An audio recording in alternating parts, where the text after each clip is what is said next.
بسم اللہ الرحمن الرحیم۔ میرا شوہر بہت کنجوس تھا، مجھے پھوٹی کاڑی نہ دیتا تھا۔ ایک دن مجھے اس کے میلے کپڑوں میں سے 500 روپے کا نوٹ ملا تو میں بہت خوش ہوئی، لیکن تھوڑی دیر کے بعد ہی میرے سر میں شدید درد شروع ہو گیا۔ تو میں وہ 500 کا نوٹ اٹھا کے دوائی لینے میڈیکل سٹور چلی گئی تاکہ اپنی گولی لے لوں، مگر دکاندار نے جو ہی وہ 500 کا نوٹ دیکھا تو مجھے واپس کر دیا اور مجھے مفت میں دوائی پکڑا کے بولا کہ بی بی جی آپ یہ دوا کھا لیں، اس سے فوری آپ کا آرام آ جائے گا۔ میں بڑی حیران ہوئی اور وہ 500 کا نوٹ لے کے گھر واپس آ گئی۔ دوائی کھاتے ہی مجھے سکون کی نیند آ گئی اور سر میں بھی آرام آ گیا، اور جب میری آنکھ کھلی تو میرے پیروں تلے سے زمین نکل گئی۔ میں جب دلہن بنی تو میرے دل میں بہت سے ارمان تھے۔ ہر لڑکی کی طرح مجھے بھی اس نئے رشتے سے بہت توقعات تھیں، لیکن میں نہیں جانتی تھی کہ یہ شادی میرے لیے ایک روگ بن جائے گی۔ شادی ہر کسی کے لیے خوشیوں کا باعث نہیں بنتی، کبھی کبھی یہ آپ کی پوری زندگی کو برباد کرنے کی وجہ بھی ہوتی ہے۔ میرے ساتھ بھی کچھ ایسا ہوا جس پر یقین کرنا بہت مشکل ہے۔ شادی کی پہلی رات ہی مجھے اندازہ ہو گیا کہ میرا شوہر ایک نہایت ہی کنجوس انسان ہے۔ اس نے تو مجھے منہ دکھائی تک میں کچھ نہیں دیا، اور کمرے میں آتے ہی پیسوں کے حساب کتاب اور شادی میں ہوئے خرچے گننے میں لگ گیا۔ جیسے جیسے دن گزرنے لگے مجھے اندازہ ہونے لگا کہ وہ بہت زیادہ کنجوس ہونے کے ساتھ ساتھ مجھ سے ناخوش بھی تھا۔ میں ایک غریب گھرانے سے تعلق رکھتی تھی اور میرے گھر والے اسے شادی میں وہ سب کچھ نہیں دے سکے تھے جس کی اسے ہم سے توقع تھی۔ وہ ہر بات پر یہی جتاتا رہتا کہ میں خالی ہاتھ اٹھ کر اس کے گھر آ گئی ہوں۔ میں بنا کسی جرم کے اس کے آگے چور سی بن جاتی۔ میرے شوہر کے گھر والے خود میرے لیے رشتہ لے کر آئے تھے، یہ جانتے ہوئے بھی کہ ہم بہت تنگ دست ہیں، لیکن شاید میرے شوہر اس بات سے انجان تھے، اور اسی وجہ سے شادی کی پہلی رات سے ہی ہمارے رشتے میں ایک تلخی آ گئی تھی۔ میرے شوہر کو شادی میں گاڑی نہ ملنے پر بہت غصہ تھا، جو وہ وقتاً فوقتاً اپنے لفظوں کے تیروں کے ذریعے مجھ پر نکالتے رہتے۔ شادی کے اگلے دن ہی مجھے سسرال میں اپنی اوقات کا بہت اچھی طرح اندازہ ہو گیا، جب اگلے ہی دن میرے آگے میلے کپڑوں کا ڈھیر لگا دیا گیا۔ شادی سے پہلے سے شاید میلے کپڑے جمع کیے جا رہے تھے، اور وہ اس قدر زیادہ تھے کہ میں نے صبح جو مشین لگائی تو وہ رات کے وقت جا کر ختم ہوئی۔ میں سارے دن کی بھوکی پیاسی کپڑے دھو دھو کر جب باورچی خانے میں گئی تو وہاں سب بچا کھچا کھانا ہی پڑا ہوا تھا۔ میری چھوٹی نند نے مجھے آواز دے کر کہا، بھابھی کھانا کھا کے برتن بھی صاف کر لینا۔ باورچی خانے میں تو برتنوں کا بھی ڈھیر لگا ہوا تھا۔ رات 12 بجے جب میں تھک ہار کر کمرے میں پہنچی تو میرے شوہر کا وہی روکھا سا رویہ تھا۔ وہ یہ کہہ کر سونے کے لیے لیٹ گئے کہ ارے منحوس کہیں کی، تو جہیز میں ایک اے سی تک نہیں لے کر آئی، اتنی شدید گرمی ہے مجھے نیند ہی نہیں آ رہی۔ ان کی یہ بات سن کر تو میں حیران ہی رہ گئی کہ وہ کون سا بچپن سے اے سی میں سوتے آئے تھے، لیکن یہ کہنے کی مجھ میں ہمت نہیں ہوئی۔ نہ چاہتے ہوئے بھی میں رو پڑی تھی۔ میرے ماں باپ نے بہت مشکلات سے لوگوں سے ادھار لے لے کر میرا جہیز اکٹھا کر کے مجھے دیا تھا۔ ہمارے تو گھر کا پنکھا تک خراب تھا اور میرا شوہر اے سی کی باتیں کر رہا تھا۔ ہم 4 بہنیں تھیں، ایک بھائی۔ میری بڑی بہن کی شادی بھی ابا نے بہت مشکل سے کی تھی، اور وہ بھی اپنے سسرال میں ایک مشکل زندگی گزار رہی تھی، لیکن میری بہن کا شوہر بہت اچھا انسان تھا۔ میرا تو شوہر ہی میرے ساتھ ٹھیک نہیں تھا، میں کس کے آسرے پر زندگی گزارتی؟ میں ہر رات اپنے ٹوٹے خوابوں کی کرچیاں سمیٹتے ہوئے گزارتی۔ مجھے بس عزت چاہیے تھی، تھوڑی سی محبت کی امید لیے میں اس گھر میں آئی تھی، لیکن میں یہاں صرف ایک نوکرانی تھی جس کی غریبی کا فائدہ اٹھانے کے لیے اسے اپنے بیٹے کے گلے میں زبردستی باندھ دیا گیا تھا۔ میری نند اور میرا دیور میری بے بسی پر خوب ہنستے اور میرا مذاق اڑاتے۔ مجھے ہر قسم کی خوشبو سے الرجی تھی، کسی بھی قسم کی تیز خوشبو سے میرے سر میں شدید درد ہوتا اور سانس لینے میں تکلیف ہوتی، کیونکہ مجھے سانس کی بیماری تھی۔ میری نند اور دیور جان بوجھ کر بہت زیادہ خوشبو کا استعمال کرتے اور اپنے کپڑوں پر اتنا پرفیوم لگاتے کہ میرے لیے ان کے کپڑے دھونے بھی مشکل ہو جاتے۔ میں جب بھی اپنی ساس سے اس بارے میں بات کرنے کی کوشش کرتی تو وہ ہمیشہ مجھے جھڑک کر ہی کہتی، آئے ہائے، تیرے ماں باپ نے اپنی بیمار بیٹی کو ہمارے گلے میں ڈال دیا ہے۔ میرا شوہر ہر وقت فون میں مصروف رہتا۔ میں جیسے ہی کمرے میں جاتی وہ اپنا فون لے کر کمرے سے باہر نکل جاتا، اور میں جب بھی اسے روکنے کی کوشش کرتی تو اس کا ایک ہی تانا ہوتا، ارے کمرے میں گرمی بہت ہے، جہیز میں ایک اے سی تک نہیں لائی تم۔ جبکہ میری غیر موجودگی میں وہ سارا وقت اسی گرم کمرے میں گزار دیتا۔ میں چھوٹی چھوٹی خوشیوں کے لیے ترس کر رہ گئی تھی۔ شدید بیماری کے باوجود بھی سارے گھر کا کام کرتی رہتی۔ میں جب بھی اپنے گھر جانے کا کہتی تو میرا شوہر کہتا، اپنے بھائی کو بلا لو اور چلی جاؤ۔ مجبوراً مجھے اپنے بھائی کو بلانا پڑتا۔ میرا بھائی ایک خوبصورت اور سلجھا ہوا لڑکا تھا۔ وہی تو ابا کے ساتھ مل کر ہمارا گھر چلا رہا تھا، اور میری شادی کے بعد تو اس کی بہت اچھی نوکری بھی لگ گئی تھی۔ اب کی دفعہ میرا بھائی جب مجھے لینے آیا تو میری ساس کا رویہ اس کے ساتھ بہت ہی اچھا تھا۔ میں حیران تھی کہ پہلی دفعہ میرے مائکے میں سے کسی کو عزت دی جا رہی تھی، اور پھر میری حیرت کی انتہا ہی نہیں رہی جب میری چھوٹی نند میرے بھائی کے لیے لال رنگ کا شربت بنا کر لائی۔ میری حیرت کو بھانپتے ہوئے میری ساس نے فوراً کہا، ارے آج گرمی بہت ہے نا، میں نے ہی نورین کو کہا تھا کہ وہ شربت بنا کر لائے۔ بھائی کے شربت پیتے ہی میں میکے کے لیے نکل پڑی۔ میرا ارادہ تھا کہ میں گھر جاتے ہی اپنے ماں باپ سے بات کروں گی اور انہیں اپنے سسرال والوں کے بارے میں بتاؤں گی، لیکن وہاں جا کر مجھے پتا چلا کہ میری چھوٹی بہن کا رشتہ ہو گیا ہے۔ ماں باپ بہت خوش تھے، ایسے میں نے ان کو پریشان نہیں کرنا مناسب سمجھا، اس لیے میں نے اپنے ہونٹ سی لیے۔ جب میں گھر واپس گئی تو میں نے ساس کو اپنی بہن کے رشتے کا بتایا۔ یہ سن کر میری ساس بولی، اے ہائے، بس اپنی ہی بہن کی فکر ہے تجھے، کبھی اپنی نند نورین کے بارے میں بھی سوچا ہے تم نے؟ اس کی بھی شادی کی عمر ہو گئی ہے، تمہارا بھائی خیر سے اب اچھا کماتا ہے، اپنے گھر والوں سے کہو کہ آ کر نورین کا رشتہ مانگ لیں۔ یہ سن کر میں تو دنگ ہی رہ گئی۔ نورین کا رشتہ؟ میرا بھائی تو پہلے سے ہی منگنی شدہ تھا۔ میں نے جیسے ہی اپنی ساس کو بتایا تو وہ مجھے جھوٹا کہنے لگیں۔ میں نے انہیں بتایا، میرے بھائی کی بچپن میں ہی خالہ کی بیٹی کے ساتھ منگنی ہو گئی تھی، جس پر انہوں نے عجیب ہی بات کہہ دی، ارے منگنی ہی کی تھی نا، توڑ دو، اس میں کون سی بات ہے بھلا؟ نورین کی شادی تو تمہارے بھائی سے ہی ہوگی، ورنہ میں تمہیں جینے نہیں دوں گی۔ میں نے جب اپنے بھائی سے بات کی تو اس نے صاف منع کر دیا، کیونکہ وہ اپنی منگیتر سے محبت کرتا تھا، اور یوں میرے لیے ایک نیا میدان جنگ بن گیا۔ اب تک میری غریبی گناہ تھی، اب تو میرے بھائی کا انکار بھی میرا جرم بن گیا۔ زندگی بہت ہی بوجھ بن گئی تھی، نہ ڈھنگ کا کھانا ملتا تھا نہ آرام، شوہر بھی جانے کس بات کی سزا دے رہا تھا۔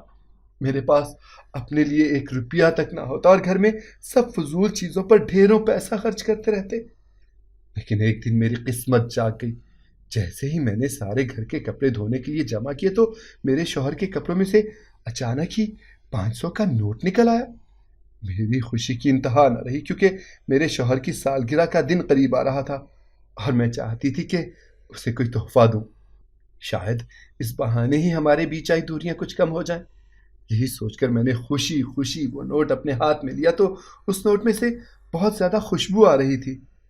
میری نند میرے شوہر سے آئس کریم منگوانے کے لیے روز ہی انہیں پیسے دیتی تھی، شاید یہ بھی اس کا دیا ہوا 500 کا نوٹ تھا، لیکن اس میں سے آنے والی تیز خوشبو کی وجہ سے تھوڑی ہی دیر میں میرے سر میں شدید درد ہونا شروع ہو گیا، مجھے سانس لینے میں دشواری ہونے لگی۔ اب تو کپڑے دھونے کا کام بھی بہت مشکل ہو چکا تھا، اب مجھ سے کوئی کام نہیں ہو سکتا تھا، اس لیے میں نے سوچا کہ پہلے میں اپنی دوائی کھا لوں۔ میرے پاس ہر وقت ہی دوا موجود ہوتی تھی۔ جیسے ہی میں نے کمرے میں آ کر دوا کی تھیلی نکالی تو میں یہ دیکھ کر حیران رہ گئی کہ میری دوا تو ختم ہو چکی تھی۔ مجھے یاد ہی نہیں تھا کہ میری دوا ختم ہو گئی ہے۔ میرے حساب سے تو ابھی میری دوائیں باقی تھیں۔ میری حالت مزید خراب ہونے لگی تھی۔ اس وقت گھر پر میرے علاوہ کوئی بھی نہیں تھا۔ میری نند اور دیور دونوں صبح ہی پڑھنے کے لیے چلے جاتے اور ان کے جانے کے بعد میری ساس گھر گھر گھومنے کے لیے نکل جاتی۔ میں نے سوچا کہ گلی کے کونے والے میڈیکل سٹور سے ہی دوا لے کر آتی ہوں، تاکہ میری ساس کے آنے سے پہلے میں گھر کا کام ختم کر سکوں، ورنہ تو وہ آ کر میرا ایسا حشر کرتی جو میری برداشت سے باہر ہوتا۔ ان کے تلخ جملے میرے دل کو چھل نہیں کر دیتے، اور وہ میرے بوڑھے ماں باپ کو بھی نہیں بخشتی تھی۔ میرے ماں باپ نے جن حالات میں میری شادی کی تھی، میرے لیے یہ ضروری تھا کہ میں ہر ممکن اپنی شادی کو نبھانے کی کوشش کرتی۔ ہم جیسے لوگوں میں بیٹیوں کو بیاہتے وقت یہی سیکھ دی جاتی ہے کہ شوہر کے گھر سے مر کر ہی نکلنا ہے، حالات کتنے ہی بدتر کیوں نہ ہو، واپسی پلٹنے کا کوئی راستہ نہیں ہوتا۔ میں بھی مجبوری میں اس رشتے کو گھسیٹ رہی تھی اور اس مردہ رشتے میں نئی زندگی بھرنے کی کوشش کر رہی تھی۔ پیسے تو میرے پاس ہوتے ہی نہیں تھے۔ میں یہی 500 کا نوٹ لیے میڈیکل سٹور پر چلی گئی۔ میڈیکل سٹور والے نے نوٹ کو ہاتھ میں لیا اور نہ جانے کیوں مجھے واپس کر دیا، ساتھ میں دوائی بھی تھما دی۔ میں حیران تھی کہ بنا پیسوں کے وہ مجھے دوا کیوں دے رہا ہے، لیکن اس نے کہا، بہن پیسوں کی کوئی بات نہیں ہے، آپ دوائی کھا لو، آرام آ جائے گا۔ مجھے تو یہ بات جیسے غنیمت محسوس ہوئی اور میں فوراً گھر آ گئی۔ میرے پاس وہ نوٹ جوں کا توں موجود تھا اور دوا بھی آ گئی تھی۔ مجھے اس نوٹ سے اپنے شوہر کے لیے کوئی تحفہ خریدنا تھا، لیکن میرا ارادہ تھا کہ میں شام تک دیکھ لوں کہ میرے شوہر کو یہ نوٹ یاد ہے بھی یا نہیں، کیونکہ وہ ایک ایک روپیہ گن کر رکھتا تھا نا۔ میں نے نوٹ اپنے تکیے کے نیچے چھپا دیا اور دوا کھا لی۔ مجھے جلد سے جلد سارے کپڑے دھونے تھے، لیکن دوا کھاتے ہی مجھے ایک سکون سا محسوس ہونے لگا اور ایسی نیند آنے لگی کہ میں کچھ دیر لیٹنے کا سوچ کر سو ہی گئی۔ جب میری آنکھ کھلی نا تو میرے تو پیروں تلے سے زمین نکل گئی۔ میں نے سارا دن کیا کچھ نہ سوچا تھا۔ اپنے شوہر کو تحفہ دے کر میں ہمارے رشتے میں کچھ بہتری لانے کی امید اپنے دل میں جگائے بیٹھی تھی، لیکن ایک ہی پل میں سب کچھ راکھ ہو گیا۔ جب میری آنکھ کھلی تو میں نے اپنے گھر میں خود کو موجود نہیں پایا، بلکہ یہ تو کوئی اور ہی کمرہ تھا جہاں میری آنکھ کھلی تھی۔ میں اس کمرے میں بند تھی۔ میں نے ہر ممکن کوشش کی، لیکن یہاں سے نکلنے کا کوئی راستہ نہیں ڈھونڈ سکی۔ میں پاگلوں کی طرح چیخ رہی تھی، لیکن شاید یہاں میری چیخیں سننے والا بھی کوئی نہیں تھا۔ مجھ پر تو جیسے قیامت ہی ٹوٹ پڑی تھی۔ وقت آہستہ آہستہ گزرتا جا رہا تھا اور دن سے رات اور رات سے دن ہو گیا۔ میں اس کمرے میں تنہا اور بے بس پڑی تھی۔ رو رو کر میرا حال برا ہو چکا تھا۔ میرا شوہر، میرے گھر والے یقیناً سب مجھے ڈھونڈ رہے ہوں گے، لیکن میں یہاں تک کیسے آئی یہ مجھے نہیں معلوم آ رہا تھا، سمجھ نہیں آ رہی تھی۔ اگلے دن قدموں کی آہٹ پر میں چونک اٹھی۔ مجھے میرے سوالوں کے جواب ملنے والے تھے، لیکن دروازہ کھولنے والا اندر نہیں آیا تھا۔ کچھ دیر میں ڈر کے مارے میں کونے میں دبک کر بیٹھی رہی، لیکن جب کوئی آواز دوبارہ سنائی نہ دی تو میں دروازے کی طرف بڑھی۔ دروازے کو ہاتھ لگایا تو وہ کھل گیا۔ میں فوراً باہر نکلی۔ یہ ایک سنسان علاقہ تھا۔ مجھے ایک زیر تعمیر عمارت کے کمرے میں بند کیا گیا تھا، لیکن کس نے اور کیوں، یہ میرے لیے ایک معمہ تھا۔ میں بہت مشکل سے واپس اپنے گھر تک پہنچی۔ پیدل چل چل کر میری حالت بگڑ گئی تھی۔ جیسے ہی میں اپنے گھر پہنچی، میری ساس نے مجھے دیکھتے ہی مارنا شروع کر دیا۔ مجھ پر ایسے ایسے الزامات لگائے جنہیں سننے کی مجھ میں ہمت ہی نہیں ہو رہی تھی۔ میری نند اور میرا دیور مجھے نفرت سے دیکھتے ہوئے اپنے کمروں میں چلے گئے تھے۔ میرا شوہر مجھے کہیں نظر نہ آیا۔ جب میری ساس نے اپنا سارا غصہ نکال لیا تو وہ مجھے ادھمری حالت میں صحن میں ہی چھوڑ کر اپنے کمرے میں چلی گئی۔ میں بہت مشکل سے اٹھ کر اپنے کمرے میں گئی، لیکن کمرے کے دروازے پر پہنچ کر جیسے میری سانس ہی رک گئی۔ میرے ہی کمرے میں، میری جگہ، میرے شوہر کے ساتھ کوئی اور عورت موجود تھی۔ مجھے دیکھ کر میرا شوہر اٹھ کر آیا اور دھکا مارتے ہوئے کہنے لگا، تو آئندہ اس کمرے میں قدم بھی نہیں رکھے گی۔ یہ کمرہ آج سے میری دوسری بیوی کا ہے، اور تو جس کے ساتھ بھاگ گئی تھی نا، چل واپس اسی کے پاس چلی جا۔ میں اپنے شوہر کے پیروں میں گر گئی۔ میں نے اسے اپنی بے گناہی کا یقین دلانے کی ہر ممکن کوشش کی، لیکن وہ تو جیسے پتھر کی مورت بن گیا تھا۔ مجھے صحن میں واپس پھینکتے ہوئے اس نے اپنے کمرے کا دروازہ اندر سے بند کر لیا تھا۔ میرے دل میں جیسے انگارے جل اٹھے تھے۔ میرے شوہر نے میری غیر موجودگی میں مجھے تلاش کرنے کے بجائے دوسری شادی کر لی تھی، اور میری ساس نے میری بد کرداری کے قصے گھر گھر سنا ڈالے تھے۔ میں تو جیسے جیتے جی مر ہی گئی تھی۔ بہت دیر تک رونے دھونے کے بعد جب میرا دماغ کچھ کام کرنے لگا تو میں نے سوچا کہ فی الحال نند کے کمرے میں پناہ لے لوں، لیکن اس کے دروازے پر پہنچ کر جو کچھ میں نے سنا، اس کے بعد مجھے کڑی سے کڑی جوڑنے میں زیادہ وقت نہیں لگا۔ میں جان گئی تھی کہ میرے ساتھ کیا ہوا ہے، لیکن مجھے خود کو بے گناہ ثابت کرنا تھا، کیونکہ ہمارے معاشرے میں گھر کے ایک فرد کی غلطی کی سزا سارے گھر والوں کو برابر سے ملتی ہے۔ اگر کوئی ایک بیٹی گھر سے بھاگ جائے تو باقی بیٹیاں گھر بیٹھی بیٹھی بوڑھی ہو جاتی ہیں۔ میرا کوئی قصور نہیں تھا، لیکن میں جانتی تھی کہ اس کی سزا صرف مجھے ہی نہیں ملے گی، بلکہ میری چھوٹی بہنیں بھی میرے ماں باپ کی دہلیز پر ہی بیٹھی رہ جائیں گی۔ میں نے ٹھان لی تھی کہ مجھے ان کو سزا دیے بغیر چین سے نہیں بیٹھوں گی۔ سب اپنے کمروں میں بند ہو چکے تھے، میرے لیے کوئی جگہ نہیں تھی۔ میں نے باورچی خانے میں بیٹھ کر ہی رات گزار دی۔ صبح ہوتے ہی میں واپس گھر کے کاموں میں جت گئی، جیسے کہ کچھ ہوا ہی نہ ہو۔ میرا شوہر اپنی نئی نویلی بیوی کے نخرے اٹھانے میں مصروف تھا، جو کہ شاید کوئی امیر عورت تھی۔ میری طرف کسی نے نظر اٹھا کر بھی نہیں دیکھا تھا۔ مجھے بھی اب بس خود کو بے گناہ ثابت کرنا تھا۔ اب مجھے کسی رشتے سے کوئی امید باقی نہ رہی تھی۔ ہمیشہ کی طرح میں گھر کا سودا سلف لانے نکلی تو میں میڈیکل سٹور والے کے پاس پہنچ گئی۔ میں نے اس کو جب ساری بات سچ سچ بتانے کو کہا تو اس نے مجھے سب کچھ بتا دیا۔ وہ بیچارہ بے قصور تھا۔ اس نے مجھے بتایا کہ دیکھیے بہن، مجھے تو یہ بتایا گیا تھا کہ آپ ذہنی مریضہ ہیں، جو خود ہی نوٹوں پر خوشبو لگاتی ہیں اور پھر دوا لینے کے لیے نکل پڑتی ہیں، اور مجھے آپ کو ذہنی سکون کی دوائی دینے کی ضرورت تھی، اسی لیے میں نے آپ کو نیند کی دوا دے دی تھی۔ بیچارے میڈیکل سٹور والے نے ہمدردی میں آ کر مجھے نیند کی دوا دے دی تھی، جس کے پیسے بھی اسے بعد میں بھر دیے گئے تھے۔ میں نے جب اسے ساری حقیقت بتا کر خدا کا واسطہ دیا تو وہ میرے حق میں گواہی دینے کے لیے تیار ہو گیا۔ میں سارا سامان لے کر گھر لوٹی تو میرے سر پر جیسے ایک دھماکہ ہو گیا۔ میرے شوہر کا ایک حادثہ ہو گیا تھا جس میں اس کی دونوں ٹانگیں ضائع ہو گئی تھی۔ گھر میں صرف میری نند موجود تھی، جس نے بتایا کہ سب لوگ ہسپتال گئے ہیں۔ میرے شوہر کی دوسری بیوی جہیز میں گاڑی لے کر آئی تھی اور وہ دونوں گھومنے کے لیے جا رہے تھے کہ جب دونوں کا حادثہ ہو گیا اور اس کی دوسری بیوی کا موقع پر ہی انتقال ہو گیا، جبکہ میرے شوہر کی دونوں ٹانگیں ضائع ہو گئیں۔ یہ سن کر میری تو جان ہی نکل گئی۔ میں بھی ہاسپٹل کی طرف دوڑ پڑی۔ میں بھول چکی تھی کہ میرے ساتھ کیا کچھ کیا گیا ہے۔ مجھے صرف اتنا پتا تھا کہ میرا شوہر اس وقت مشکل میں ہے۔ میں جیسے ہی ہاسپٹل پہنچی تو میرا شوہر میرے ہاتھ پکڑ کر رونے لگا۔ میں جانتی تھی کہ اس کا دکھ بہت بڑا ہے، لیکن وہ روتے ہوئے مجھ سے معافیاں مانگنے لگا۔ میرے گھر والوں کو جب خبر ملی تو وہ لوگ بھی چلے آئے۔ انہیں میری گمشدگی کے بارے میں کچھ نہیں پتا تھا۔ میرے شوہر نے جان بوجھ کر انہیں بے خبر رکھا تھا۔ میرے شوہر نے سب کے سامنے یہ اعتراف کیا کہ اس نے میری نند سے کہہ کر ایک نوٹ پر خوشبو کا ڈھیر لگوایا تھا۔ وہ جانتا تھا کہ مجھے خوشبو سے الرجی ہے، اسی لیے اس نے جان بوجھ کر یہ فیصلہ کیا کہ وہ میری اس کمزوری کا فائدہ اٹھا کر مجھ سے جان چھڑا کے کسی امیر لڑکی کے ساتھ شادی کرے گا، اور اس کے لیے اسے جیسے ہی ایک امیر لڑکی ملی جو کہ عمر میں بھی اس سے کافی بڑی تھی، اس نے شادی کا فیصلہ کر لیا۔ لیکن مجھے راستے سے ہٹانا اتنا آسان نہیں تھا، کیونکہ میری ساس کو میری صورت میں نوکرانی ملی ہوئی تھی اور وہ اپنے بیٹے کی دوسری شادی نہیں کرنا چاہتی تھی۔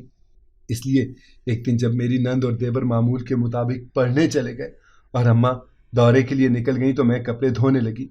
اس طرح وہ نوٹ میرے ہاتھ میں آیا، جس کی خوشبو سے میرے سر میں درد شروع ہو گیا۔ میرا دم گھٹنے لگا۔ میڈیکل سٹور والے کو میرے شوہر نے پہلے ہی بتا دیا تھا کہ میری بیوی ایک دماغی مریضہ ہے اور وہ خود ہی نوٹوں پر خوشبو لگا کر سامان لینے نکل پڑتی ہے۔ اگر وہ تمہارے پاس آئے تو تم اسے نیند کی دوا دے دینا تاکہ اس کو کچھ سکون آ جائے، اور اس سے پیسے نہ لینا، پیسے میں دوں گا۔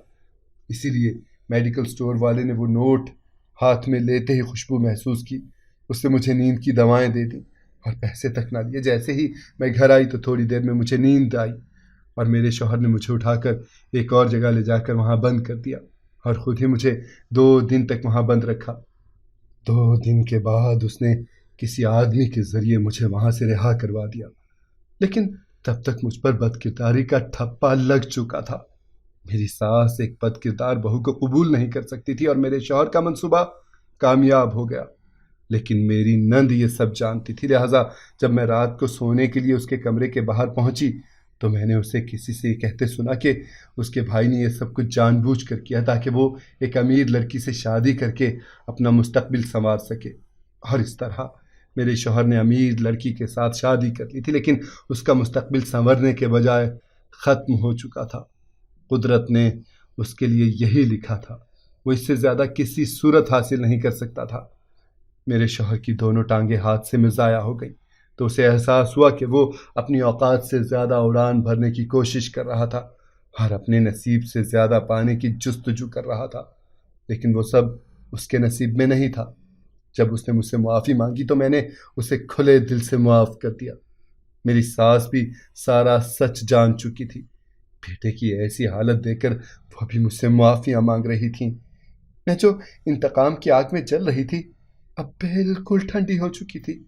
میرے رب نے خود ہی مجرموں کو سزا دے دی تھی، اب میرے پاس انہیں دینے کے لیے صرف معافی تھی۔ مجھ پر لگا بد کردار ہونے کا داغ میری ساس نے خود ہی گھر گھر جا کر مٹایا تھا۔ اب خوشیاں میری منتظر تھیں۔